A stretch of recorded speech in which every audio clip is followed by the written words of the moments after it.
Yo, it's Poppy. You guys be back in the video, man. Today, alright, I'm gonna stop. But today we got some cave worst nightmares. Now, like cave exploration is something which I've kind of known for a little bit, but I didn't realize that motherfuckers really be on this shit. Now, like cave exploration for me is stupid, is dumb, uninteresting. It is nightmarish. Let's get straight into the video. Sorry. Hello everyone, and welcome back to Scary Interesting. Yeah. In this video, we're gonna go over 3 more horrifying cave stories. Hell yeah. One of these Let's hear it again. features a brutally tight squeeze, which really is the stuff of This nightmares. is so good. Then in contrast, bro, it's a pineapple, like a Fanta is so good, bro. the other 2 feature some of the largest caves anywhere on Earth. What the fuck is a So spider? as always, viewer discretion Listen, is bro, I advised. love like listening about this whole cave exploration shit, but I could never do an actual. Oh hell no! That's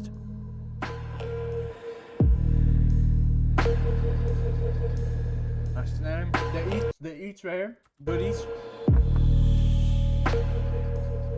If you enjoy Scary Interesting, odds are that you enjoy stories of humanity surviving, or sometimes not, in some of the most difficult conditions on Earth. So today, I want to introduce you to one of these stories, which is a horror fiction podcast and YouTube channel set within the chilling polar night of Svalbard called The White Vault. It's an audio story similar to Scary Interesting, but with a full voice cast where an international rescue and repair team is sent to discover the source of a mysterious signal at a remote Arctic research station. On their mission, they become trapped when the weather takes a turn for the worst, and they also make a number of shocking discoveries lurking beneath the ice. What makes the White Vault particularly unsettling, though, is that you feel like you're actually with the team as they march through the sunless Arctic snowscape. Hell yeah, bro! The creators of the show I'm a follow his ass too, bro. But this shit sound hella interesting. will also go through great pains to ensure the scientific, linguistic, oral, and cultural accuracy. Aura. You can hear How much order do I have, chat? I feel like I had like 28.651. languages like Icelandic, Arabic, I'm shut the Portuguese, fuck up, Mandarin, actually. and even endangered languages like Manchu and Yiddish.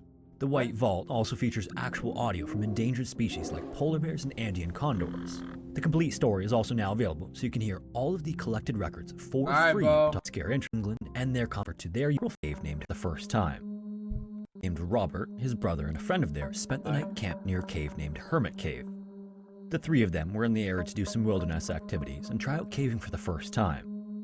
Hermit Cave is located somewhere in the Woodland Park area near Fort Gibson Lake in Oklahoma, but unfortunately I couldn't find the exact location.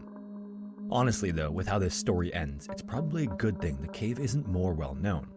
200 million years ago, Oklahoma and the surrounding area were covered by water as part of an ancient sea. Over time, the water receded and evaporated, leaving behind huge deposits of minerals. Then, in addition to that, other geological processes pushed the Is that how they work? So you tell me that California was the ocean before because it had hella mountains and shit? Damn. underlying layer of gypsum close to the surface. Gypsum is a fairly soft and easily dissolved mineral, so over time, water carved out tunnels to form the caves present in Oklahoma and the surrounding area. Because of the leftover mineral deposits, some of these have large and beautiful crystal formations within them. Hermit Cave, however, is almost the exact opposite. The cave entrance is little more than a dirt-covered opening 2 feet wide I'm and so 3 excited for this video, bro. feet long, and the rest of it is just as unimpressive. After spending the night camped nearby, the friend that was with Robert and his brother had to leave to go to work, but rather than leave with him, Robert and his brother wanted to do some exploring. In particular, although this was his first time caving, Bro, Robert listen, bro, don't go to this. Why do y'all go to this, bro? Stay at your crib, play some FIFA, listen to some music, eat some Lay's barbecue chips, bro. Just chill, like you don't got it. There's a big risk, bro. There's a big risk that something might bad happen. There's no, bro. Just chill inside your crib, bro. It's fine. Just do that. Hell no, no, bro. wanted to go into Hermit Cave and see how far it went. Why? But also, because this was his first time caving, Robert didn't really know what he was doing. It just seemed like a fun thing to do.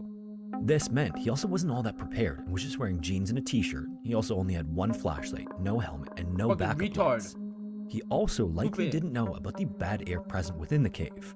This occurs when a cave has poor circulation and the air inside isn't safe to breathe for long periods of time. But either way, after squeezing through the small opening, Robert and his brother continued on through the increasingly tight passages. Eventually, Robert went through a small side passage that seemed to narrow even further. Then he got 50 feet in, then 100 feet in, and it was becoming so tight it was hard to even take a full breath. Then at 150 feet in, there was a restriction that was the smallest point they'd gotten to so far. But I'm so glad I'm in a room this big right now. I can just chill out and relax and be in AC and just watch the video and react to it. Holy shit, bro. Listen, bro. Everybody be grateful that you were not right there, bro. Right now. From Robert's vantage point, the tunnel seemed to angle downward to the squeeze and then widen out again afterward. So after thinking about it for a moment, he decided to try to squeeze through it. Head first, he pushed his body forward with his arms at his sides as the tunnel squeezed him tighter and tighter. After some struggle, Robert came to a stop and realized he was fully wedged. It was too tight to continue forward, and because of the angle and because his arms are pinned by his sides, he didn't have enough leverage to push himself backward. Even worse, he was stuck with his face right above the wet, muddy floor of the cave. After trying desperately to free himself with no luck, his brother tried as well, but either couldn't reach him or just couldn't pull him out.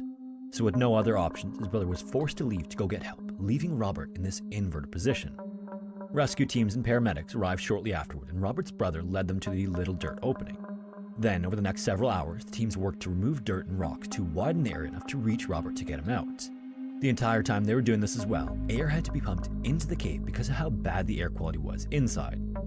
On top of that, even the thinnest paramedic to enter the cave couldn't even take full breaths part of the way to the restriction.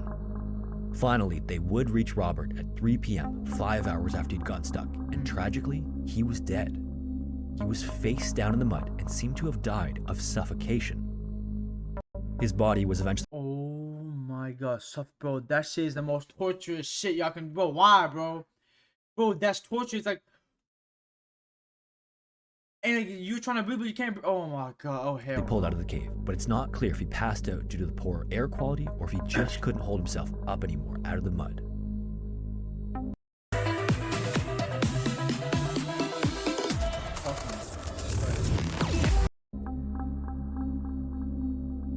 The tallest, most prominent, and probably the most impressive mountain in the Canadian Rockies is Mount Robson, standing at almost 13,000 feet or 4,000 meters.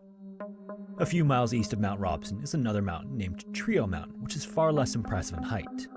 However, it's not the mountain itself that's impressive, it's what's inside of it. The closest and only road running through this incredibly remote stretch of mountains is the Yellowhead Highway. The highway itself sits at 3,000 feet elevation, then another almost 4,000 feet up from there, on the side of Trio Mountain is the opening to the second deepest cave in Canada, named Arctibus Cave.